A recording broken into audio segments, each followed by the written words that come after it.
Lección 4 para jueves 20 de julio.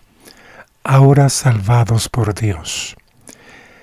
Vuelve a leer Efesios 2, 1 al 10, concentrándote en la conclusión de Pablo en los versículos 8 al 10, que dicen: porque por gracia sois salvos por medio de Él. Y esto no de vosotros, pues es don de Dios, no por obras para que nadie se gloríe, porque somos hechura suya, creados en Cristo Jesús, para buenas obras, las cuales Dios preparó de antemano para que anduviésemos en ellas. ¿Qué aspectos destaca al concluir el pasaje? En Efesios 2, 1 al 3, Pablo documenta que la salvación de los creyentes en Éfeso no se produce por su buen comportamiento ni por sus cualidades encantadoras. Cuando comienza la historia, están espiritualmente muertos. No hay una chispa de vida ni de valor en ellos. El pecado los venció completamente. No manifiestan ninguna iniciativa personal, sino que Satanás mismo los guía, además de sus bajas pasiones y sus delirios mentales. Y aquí está hablando Pablo de la condición que el ser humano se encuentra antes de venir a Jesús y tener un encuentro con Jesús. Habla de una condición, como la Biblia lo dice, perdido, en la cual está sujeto a su naturaleza pecaminosa y vive según los dictados de ellas, el impulso de Satanás y todo tipo de tentación. O sea, está en una condición totalmente caída, a lo opuesto de lo que Dios intentó para el ser humano, que debía de haber vivido según los principios de Dios. Dentro de tales principios, un estado de no pecar. Esta es la condición que el ser humano se encuentra, y de esa necesita ser salvado o rescatado. Y acuérdense que la palabra aquí para salvación en el versículo 8 no se refiere a la vida eterna. Simplemente se refiere a ser rescatado de un problema, de una condición difícil, de un aprieto. Es la misma palabra que Pablo, más bien que Pedro, usa cuando se está ahogando y le clama a Jesús que lo salve, o sea, que lo rescate de su condición moribunda.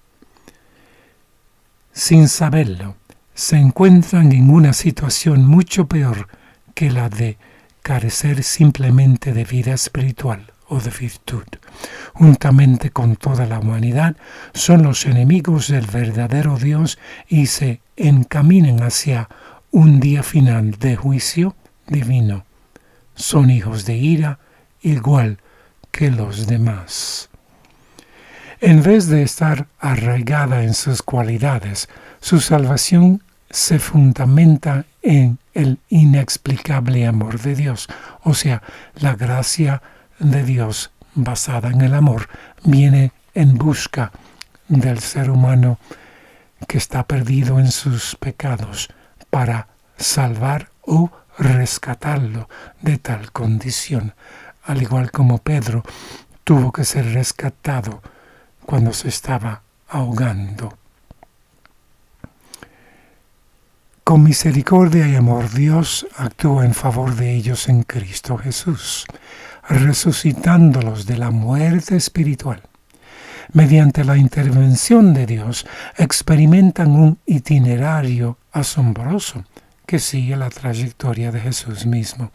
Desde las profundidades extremas de la muerte espiritual total y la esclavitud demoledora, resucitan espiritualmente hablando, se transportan al cielo y se sientan con Cristo en el trono cósmico. Esto no se refiere a la vida eterna, obviamente, sino a las bendiciones espirituales que recibe el cristiano cuando acepta a Jesús como su rescatador o salvador personal.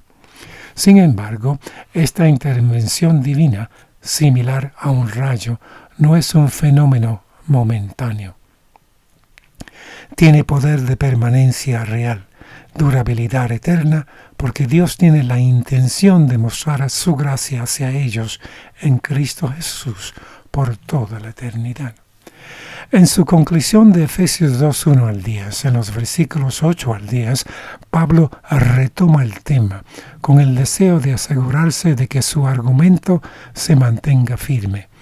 La salvación de los creyentes es una obra divina, no humana. No se origina en nosotros, sino en el don de Dios.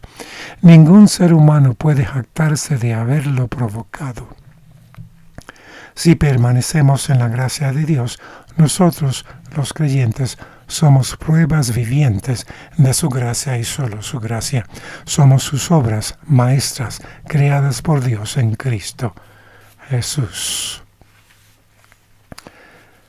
¿Por qué es tan importante que entendamos que nuestra salvación o rescate de la prisión del pecado proviene de Dios y no se basa en nuestro propio valor o esfuerzo? Porque así entendemos que tampoco podemos vivir la vida cristiana obedeciendo los mandamientos de Dios sin la gracia de Dios, tal como la necesitábamos para ser rescatados del poder del pecado. Del libro Exaltar a Jesús, página 291, dice: tal es la gracia de Dios y tal el amor con el cual nos ha amado, aun cuando estábamos muertos en transgresiones y pecados, enemigos en nuestras mentes, a causa de las obras impías, esclavos de diversas pasiones y placeres y apetitos pervertidos, siervos del pecado y de Satanás. Cuán profundo es el amor manifestado por Cristo al transformarse en la propiciación de nuestros pecados. Y esa es la salvación que viene por la gracia, o el rescate que Cristo formuló por nosotros, de la cual no podíamos liberarnos nosotros mismos. Piensen estar en una celda, en una prisión o una cárcel, con la llave de rescate que abre la puerta fuera de la celda, fuera de nuestro alcance. Cristo viene y provee la llave, la gracia para que salgamos de tal prisión y no seamos condenados a la muerte como resultado de seguir viviendo en la concupiscencia y maldad del pecado en violación a los 10 mandamientos. Mediante la administración del Espíritu Santo, las almas son guiadas a encontrar el perdón de los pecados.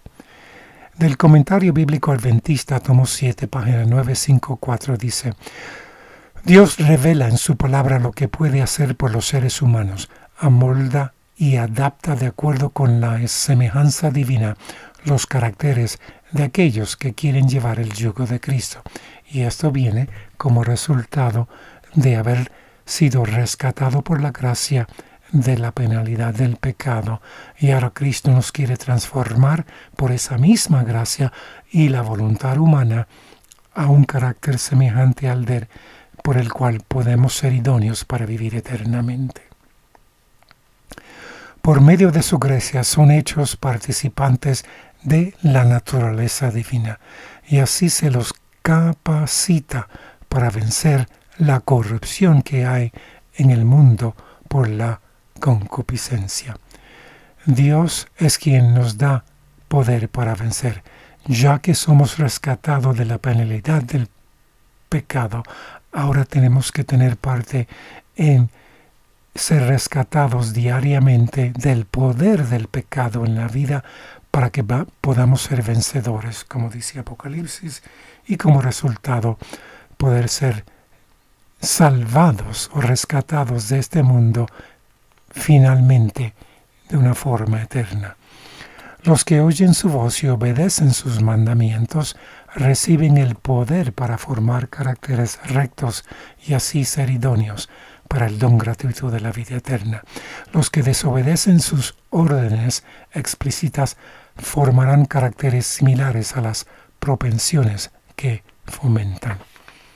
Que tengan un día muy bendecido al reconocer que después de haber sido rescatados o salvados del poder y la penalidad del pecado, ahora tenemos que cooperar con Dios en el proceso de vencer del poder y de la tentación, de todo lo que el enemigo nos trae, de la debilidad humana y las presiones de la vida. Al obtener la victoria en combinación con el poder de la gracia de Dios y el esfuerzo humano, entonces Dios nos transforma a un carácter que puede vivir en la eternidad, según los principios de su ley. Que tengan un día muy bendecido al captar la idea de que tenemos una gran obra que hacer en el proceso hacia la vida eterna, aunque no tiene méritos, pero solamente cumplimos con la condición para que Dios nos transforme y nos haga obras nuevas en Él. Amén.